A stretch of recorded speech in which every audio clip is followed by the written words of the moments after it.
அஸ்ஸலாமு அலைக்கும். Welcome to my channel. இன்னைக்கு நம்ம என்ன பார்க்க போறோம்னு சொன்னா சிஎஸ்எஸ் இன் 10 டேஸ். போன செஷன்ல HTML இன் 10 டேஸ் அப்படின்ற சேலஞ்சை கம்ப்ளீட் பண்ணியாச்சு. இன்னைக்கு நம்ம என்ன பார்க்க போறோம்னு சொன்னா சிஎஸ்எஸ் இன் 10 டேஸ். இன்னும் 10 டேஸ்ல நம்ம என்ன பண்ண போறோம் அப்படின்னா சிஎஸ்எஸ் கம்ப்ளீட்டடா முடிக்க போறோம். அதுக்கு போன HTML சில கமெண்ட்ஸ் நான் பார்த்தேன். அதுல சார் நீங்க எப்படி ரன் பண்றேன்னு எனக்கு தெரியல, இந்த ஃபோல்டரை வச்சு எப்படி பாக்குறீங்க, எப்படி போய் ரன் பண்றீங்க, எப்படி அந்த விசுவல் ஸ்டுடியோல போடுறீங்க அப்படின்னு தெரியலன்னு சொல்லி சில கமெண்ட்ஸ் வந்துருந்துச்சு. அதன் அடிப்படையில சிஎஸ்எஸ் ஆரம்பிக்கிறதுக்கு முன்னாடி ஒரு ஃபோல்டர் எப்படி கிரியேட் பண்ணும், அந்த ஃபோல்டர் எப்படி கொண்டு போய் விசுவல் ஸ்டுடியோல போடணும், அதை எப்படி ரன் பண்ணணும் அப்படின்ற விஷயத்த ஃபர்ஸ்ட் பார்த்துடலாம். இப்போ என்ன பண்ண போறோம் அப்படின்னா, நான் விண்டோ பட்டன் அழுத்துறேன், எனக்கு மை கம்ப்யூட்டர் ஓப்பன் ஆகுது. அதுல டெஸ்க்டாப்பை செலக்ட் பண்ணிக்கிறேன். செலக்ட் பண்ணிட்டு இந்த நியூ ஆப்ஷன் கிளிக் பண்ணி நான் புது ஃபோல்டர் ஒன்று கிரியேட் பண்ணிக்கிறேன். கிரியேட் பண்ணி என்ன ஃபோல்டர் வைக்க போறேன் அப்படின்னா சிஎஸ்எஸ் இன் 10 டேஸ் அப்படின்னு வைக்க போறேன். என்டர் தட்டிக்கிறேன். இப்போ சிஎஸ்எஸ் இன் 10 டேஸ் அப்படின்னு ஒரு ஃபோல்டர் ரெடி ஆயிடுச்சு. இப்பொழுது என்னோட கோட் எடிட்டர் விஷுவல் ஸ்டுடியோ நான் ஓபன் பண்ணிக்கிறேன். அதுல நான் என்ன பண்றேன்னு சொன்னா ஃபைல் அப்படின்ற கிளிக் பண்ணி ஓப்பன் ஃபோல்டர் கொடுக்கணும், ஓப்பன் ஃபைல் கொடுக்க கூடாது. நம்ம ஃபோல்டரே செலக்ட் பண்ண போறோம். அந்த ஃபோல்டருக்குள்ள தான் நம்ம எல்லா ஃபைலையும் ஸ்டோர் பண்ண போறோம்.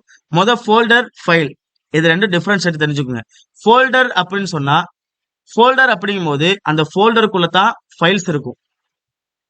அப்போ நான் ஓப்பன் ஃபோல்டரை கிளிக் பண்ண அப்படின்னா நான் அந்த ஃபோல்டரை ஓப்பன் பண்ணிக்குவேன். அந்த ஃபோல்டருக்குள்ள தான் ஃபைல்ஸ் எல்லாம் ஸ்டோர் ஆக போகுது. இப்போ நான் ஓப்பன் ஃபோல்டரை கிளிக் பண்றேன். நம்ம சேவ் பண்ண ஃபைல் எங்க இருக்கு? டெஸ்க்டாப்குள்ள சிஎஸ்எஸ் இன் 10 டேஸ் அப்படின்ற ஃபோல்டர். நான் அதை கிளிக் பண்ணா இங்க பாத்தீங்கன்னா சிஎஸ்எஸ் இன் 10 டேஸ் அப்படின்னு வந்துடும். வந்த உடனே செலக்ட் ஃபோல்டர் அப்படின்னு கொடுக்குறேன். இப்போ என்ன ஆயிடுச்சுன்னா நம்ம சிஎஸ்எஸ் இன் 10 டேஸ் அப்படின்ற ஃபோல்டருக்குள்ள நம்ம வந்தாச்சு. நீங்க பாத்தீங்கன்னா தெரியும், இங்க பாருங்க சிஎஸ்எஸ் இன் 10 டேஸ் அப்படின்ற ஃபோல்டருக்குள்ள வந்தாச்சு. இப்போ என்ன பண்ண போறோம் அப்படின்னா இது வந்து நியூ ஃபைல். இப்போ ஒரு ஃபைலை கிரியேட் பண்றேன். என்னன்னு சொன்னா day1.html கிரியேட் பண்ணிட்டேன். day1.html. நல்லா கவனிங்க, சிஎஸ்எஸ் அப்படிங்கிற ஒரு லாங்குவேஜா இருந்தாலுமே சிஎஸ்எஸ் HTML பேஜுக்குள்ள பண்ண முடியும். சிஎஸ்எஸ் HTML பேஜுக்குள்ள பண்ண முடியும். இது எப்படி ரன் பண்றேன்னா ஃபர்ஸ்ட் ஒரு பேசிக் சின்டாக்ஸ் நான் கொண்டு வரணும். ஷிஃப்ட் அழுத்தி பிடிச்சி 1ன்ற பட்டனை கிளிக் பண்றேன். எனக்கு ஆச்சரியக்குறி வருது, அதை என்டர் தட்டிக்கிறேன். எனக்கு HTML உடைய பேசிக் சின்டாக்ஸ் கிடைச்சிருச்சு. இப்ப என்ன பண்றேன், இந்த டைட்டில் பார்ல போயிட்டு டைட்டில் டேக்குள்ள நான் சிஎஸ்எஸ் ஃபர்ஸ்ட் day.com அப்படின்னு கொடுக்குறேன். Control S அழுத்திக்கிறேன். இப்ப இந்த ஃபைலை நான் ரன் பண்ணும். என்ன பண்ணும் அப்படின்னா நான் விண்டோ அழுத்தி பிடிச்சி ஈன்ற பட்டனை கிளிக் பண்றேன். எனக்கு மை கம்ப்யூட்டர் ஓப்பன் ஆகுது. இதுல என்ன பண்றேன் அப்படின்னா டெஸ்க்டாப்குள்ள போறேன். சிஎஸ்எஸ் இன் 10 டேஸ் அப்படின்ற ஃபோல்டருக்குள்ள தான் நான் என்ன பண்ணிருக்கேன், நான் என்னோட ஃபைலை ஸ்டோர் பண்ணிருக்கேன் day 1ன்னு. இதை நான் என்ன பண்றேன், டபுள் கிளிக் பண்றேன். எனக்கு ப்ரௌசர்ல அழகா ரன் ஆயிருச்சு. என்ன அடையாளம்? சிஎஸ்எஸ் ஃபர்ஸ்ட் day.com அப்படின்ற விஷயம் நான் டைட்டில் பார்ல கொடுத்தேன். அது அப்படியே எனக்கு வியூ ஆயிருக்கு. நம்ம டைட்டில் பார்ல என்ன கொடுக்குறோமோ அதுதான் குரோம்ல மேல அட்ரஸ் பார்ல விசிபிள் ஆகும். நீங்க HTML வீடியோ பார்க்கணும்னு சொன்னா கண்டிப்பா நான் லிங்க் கொடுக்குறேன். சேனல் லிங்க் கீழே டிஸ்கிரிப்ஷன்ல கொடுக்குறேன். நீங்க என்ன பண்ண, கண்டிப்பா போய் 10 டேஸ் வீடியோ பார்த்துடுவாங்க. கண்டிப்பா உங்களுக்கு சிஎஸ்எஸ் புரியும். இல்ல பார்க்கலாம்னு பரவாயில்ல, நான் கொஞ்சம் பேசிக்ல இருந்தே போவேன். நீங்க பார்த்துட்டு வந்தீங்கன்னா உங்களுக்கு ரொம்ப பெட்டரா இருக்கும், நல்லா புரியும். இப்ப என்ன பண்றேன், இப்போ அவருடைய விஷுவல் ஸ்டுடியோக்குள்ள கோட் எடிட்டருக்குள்ள போயிடுறேன். போயிட்டு இப்போ சிஎஸ்எஸ்ல மொத்தம் 3 வகை. அது உங்களுக்கு எக்ஸ்பிளைன் பண்ணணும்னா H1 டேக்ல கொடுக்குறேனே, உங்களுக்கு ஆல்ரெடி HTML தெரியுமே. H1 டேக்ல 3 வகை இருக்கு மொத்தம். இன்டர்னல் இன் சிஎஸ்எஸ், இன்டர்னல், ஓகே. தென் ஷிஃப்ட் அழுத்தி பிடிச்சி ஆல்ட் அப்படின்ற பட்டன் அழுத்தி பிடிக்கிறேன். ஃபர்ஸ்ட் மறுபடியும் சொல்றேன் பாருங்க, ஷிஃப்ட் அழுத்தி பிடிச்சி ஆல்ட்ன்ற பட்டன் அழுத்தி பிடிச்சி கீழ் டவுன் ஏரா இருக்கு பாருங்க, அதை கிளிக் பண்றேன். மேல இருக்க ஒரு காப்பி அப்படியே கீழே எனக்கு வந்துடும். இப்ப என்ன பண்றேன், இதுல அப்படியே என்ன பண்றேன், இன்டர்னல் பார எக்ஸ்டர்னல் மாதிரி என்ன பண்றேன், இது எண்ட்ல வச்சுட்டு ஷிஃப்ட் அழுத்தி பிடிச்சி ஆல்ட்ன்ற பட்டன் அழுத்தி பிடிச்சி டவுன் ஏராவை கிளிக் பண்றேன். எனக்கு மறுபடியும் இன்னொரு காப்பி கிடைச்சு. இதை என்ன பண்றேன் அப்படின்னா இன் லைன் இந்த 3 வகையை என்ன பண்ணலாம்? Internal, external, inline. இந்த 3 வகையை என்ன பண்ணலாம்னு சொன்னா, நம்ம சிஎஸ்எஸ் ஃபைல HTML ல இன்பில்ட் பண்ணலாம். இப்போ ஃபர்ஸ்ட் வகை பார்த்துடலாம், இன்டர்னல். இன்டர்னல் அப்படின்னா என்னன்னா, இந்த டைட்டில் இருக்கு பாருங்க. இந்த டைட்டிலுக்கு கீழே என்டர் தட்டணும் அப்படின்னா, இந்த ஹெட் க்ளோஸ் ஆகுறதுக்கு மேல போய் என்ன பண்ணோம் அப்படின்னா, நம்ம சிஎஸ்எஸ் வச்சு என்ன பண்ண போறோம்? ஸ்டைல் பண்ண போறோம். அதனால ஸ்டைல் அப்படின்ற இத டேக நான் ஓபன் பண்ணிக்கிறேன். ஓபன் பண்ணி க்ளோஸ் பண்ணிக்கிறேன். இப்ப இதுக்குள்ள தான் என்ன பண்ணேன்? இந்த பிட்வீன் ஸ்டைல் ஓபன் பண்ணி ஸ்டைல க்ளோஸ் பண்ணிக்கிறேன். இந்த பிட்வீன்ல தான் நான் என்ன பண்ண போறேன் அப்படின்னா, நான் சிஎஸ்எஸ் ஓட எல்லா கோடிங்கும் அடிக்க போறேன். உதாரணத்துக்கு சொல்றேன் பாருங்க. பாடியை கால் பண்றேன். பாடி கால் பண்ணி ஓபன் பிராக்கெட் தென் க்ளோஸ் பிராக்கெட். இப்ப பாடிக்கு ஸ்டைல் பண்ண போறேன். என்ன ஸ்டைல்? பேக்ரவுண்ட் கலர் எனக்கு அக்வா. பேக்ரவுண்ட் கலர் எனக்கு அக்வா கலர்ல வரணும் அப்படின்னு நான் சொல்லி கண்ட்ரோல் எஸ் அழுத்திக்கிறேன். இப்பொழுது என்னுடைய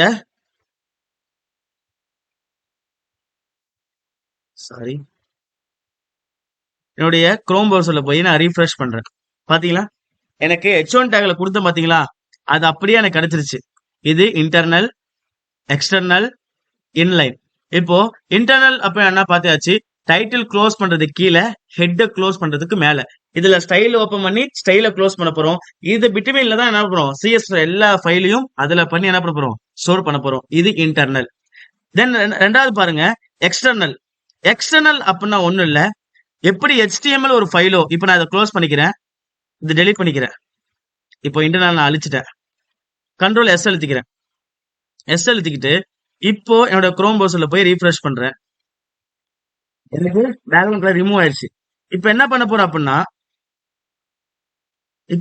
அப்படின்னா, இது HTML பேஜ். நான் இன்னொரு சிஎஸ்எஸ் பேஜ் ஒன்னு கிரியேட் பண்ண போறேன். சிஎஸ்எஸ் பேஜ் கிரியேட் பண்ணா இந்த நியூ ஃபைல கிரியேட் பண்றேன். கிரியேட் பண்ணி ஏதோ ஒரு பேர் போடலாம். நான் என்ன பண்ண போறேன்னா, ஸ்டைல் அப்படின்னு போட்டுக்கிறேன். நீங்க எந்த நேம் வேணா போட்டுக்கலாம். ஆனா இறுதியில டாட் வச்சு சிஎஸ்எஸ்.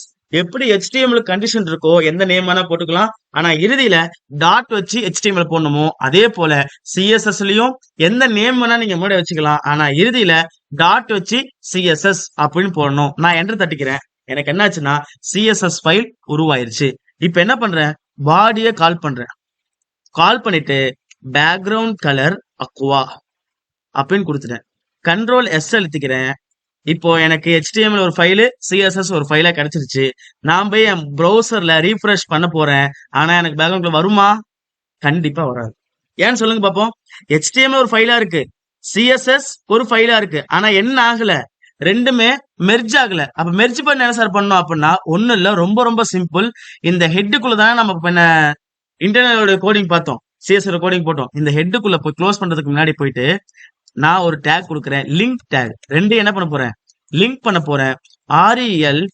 இந்த ரியல் எதுக்குன்னு சொன்னா ஸ்டைல் ஷீட்டுக்காக, ஸ்டைல் பண்றதுக்காக அப்படின்னு சொல்றேன். ஸ்டைல் ஷீட் அப்படின்னு கொடுத்துக்கிறேன். எதுக்காக இந்த லிங்க் நான் பண்ண போறோம்? ஸ்டைல் பண்றதுக்காக, சிஎஸ்எஸ் ஃபைல வந்து ஸ்டைல் பண்றதுக்காக பண்ண போறேன் அப்படின்னு சொல்லிட்டேன். hrefன்னு போடுறேன். href எதுக்குன்னு சொன்னா அந்த சிஎஸ்எஸ் உடைய அந்த ஃபைலோடைய நேம் இதுல கொடுக்கணும் அப்படிங்கிறதுக்காக href அப்படின்னு போடுறேன். என்ன நேம் நம்ம வச்சோம்? ஸ்டைல். என்ன நேம் வச்சோம்? Style dot CSS. என்ன நேம் வச்சோம்? Style dot CSS. இப்போ நான் க்ளோஸ் பண்ணிக்கிறேன். ஆட்டோமேட்டிக் க்ளோசிங் டேக் க்ளோஸ் பண்ணிக்கிறேன். இப்போ கண்ட்ரோல் எஸ் அழுத்தி சேவ் பண்ணிக்கிறேன். சேவ் பண்ணிட்டு இப்ப போய் என்ன பண்றேன் அப்படின்னா, ரீஃப்ரெஷ் பண்றேன். பாருங்க, எனக்கு அழகா பேக்ரவுண்ட் கலர் மாறிடுச்சு. என்ன காரணங்க? இந்த விஷுவல் ஸ்டுடியோல HTML ஒரு பேஜா இருந்துச்சு, சிஎஸ்எஸ் ஒரு பேஜா இருந்துச்சு. இது ரெண்டையும் லிங்க் பண்றதுக்காக லிங்க் டேக் கூப்பிட்டுருக்கேன். லிங்க் பண்ணு ரியல் என்னன்னு சொன்னா ஸ்டைல் ஷீட். எனக்கு ஸ்டைல் பண்ண போறேன். href அப்படிங்கிறது அந்த ஸ்டைல் ஷீட்டோடைய அந்த ஸ்டைல் பண்ற மாதிரி இதோட நேம் தான் இந்த href குள்ள கொடுத்துருக்கோம். இது வந்து எக்ஸ்டர்னல். சார் அப்ப இன்லைன் அப்படின்னா ஒண்ணும் கிடையாது. இங்க பாருங்க, நல்லா உங்களுக்கு ஜூம் பண்ணி காட்டுறேன் பாருங்க. கொஞ்சம் ஜூமிங் வைக்கிறேன். கண்ட்ரோல் பிளஸ் அழுத்திங்க அப்படின்னா, கண்ட்ரோல் பிளஸ் அழுத்தினா உங்களுக்கு ஜூமிங் ஆகும். இந்த இடத்துல போயிட்டு இந்த H1 டேக் இருக்கு பாருங்க. இந்த இடத்துல போயிட்டு என்ன பண்ண போறோங்க? ஸ்டைல் பண்ண போறோம். ஸ்டைல்னு போட்டு இப்ப என்ன பண்ண போறோம் அப்படின்னா, பேக்ரவுண்ட் கலர் எனக்கு ரெட் அப்படின்னு கொடுத்துருக்கேன். எதுக்கு இங்க கொடுத்துருக்கேன்? இந்த இன்டர்னல் அப்படின்னு இருக்கு பாருங்க. இதுக்கு பதிலா நான் என்ன பண்றேன் அப்படின்னா, தெளிவா உங்களுக்கு சொல்ற மாதிரி இருக்குது அப்படின்னா, கண்ட்ரோல் எக்ஸ் அழுத்தி கட் பண்ணிக்கிறேன். இன்னைல கொண்டு போய் போடுறேன்.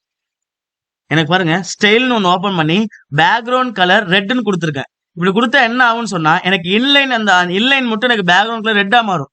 அப்படிதானே இல்லையா? இப்ப இதுவும் சிஎஸ்எஸ் கோடிங் தான். ஆனா என்ன பண்ணிருக்கோம்? இதுலயே இப்போ அந்த டேக் HTML டேக்குள்ளேயே போய் என்ன பண்றோம் நாம ஸ்டைல் கொடுக்குறோம். இதுக்கு இப்ப என்ன சொல்லுவாங்க அப்படின்னா இன்லைன் ஸ்டைல் அப்படின்னு சொல்லுவாங்க. Ctrl+S அழுத்திக்கிறேன், போய் குரோம் ப்ரௌசர்ல ரீஃப்ரெஷ் பண்றேன். பாருங்க எனக்கு அழகா இன்லைன் மட்டும் பேக்ரவுண்ட் கலர் ரெட்டா மாறி இருக்கு. இந்த மெத்தடுக்கு தான் நம்ம இன்லைன் அப்படின்னு சொல்லுவோம். ரொம்ப சிம்பிளுங்க. 3 விஷயம் தான். ஒன்னு இன்டர்னல் அப்படிங்கிறது ஒண்ணு இல்ல. இந்த இங்க இருக்கு பாருங்க, இந்த டைட்டில் க்ளோஸ் பண்ணது கீழே ஸ்டைல் ஓபன் பண்ணி ஸ்டைல க்ளோஸ் பண்ணி நம்ம CSS ஃபைல் எல்லாத்தையும் அதுல கொடுக்க போறோம். அது இன்டர்னல். எக்ஸ்டர்னல் அப்படிங்கிறது HTML ஒரு ஃபோல்டர், HTML ஒரு ஃபைல், CSS ஒரு ஃபைல், இது ரெண்டையும் லிங்க் பண்ண போறோம். இந்த லிங்கிங் டேக் வச்சு லிங்க் பண்ண போறோம். இது எக்ஸ்டர்னல். இன்லைன் அப்படிங்கிறது நேரடியா HTML டேக்குள்ளே போயிட்டு அதை ஓபன் பண்ற டேக்குள்ள போயிட்டு ஸ்டைல்னு ஓபன் பண்ணி நான் என்ன பண்றேன் அப்படின்னா நமக்கு தேவையான CSS உடைய டேக் கொடுத்தோம் அப்படின்னா வேல்யூ கொடுத்தோம்னா நமக்கு என்ன ஆயிரும், எனக்கு CSS ஒர்க் ஆகும். இந்த 3 மெத்தட்லயும் நாம என்ன பண்ணலாம், CSS கொண்டு வர முடியும். எனவே இப்பேற்பட்ட யூஸ்ஃபுல்லான நம்ம சேனலை சப்ஸ்கிரைப் பண்ணிக்கோங்க. கோடிங் கத்துக்கணும்னு ஆசைப்படுற எல்லாருக்கும் இந்த வீடியோ ஷேர் பண்ணுங்க. Okay, thank you.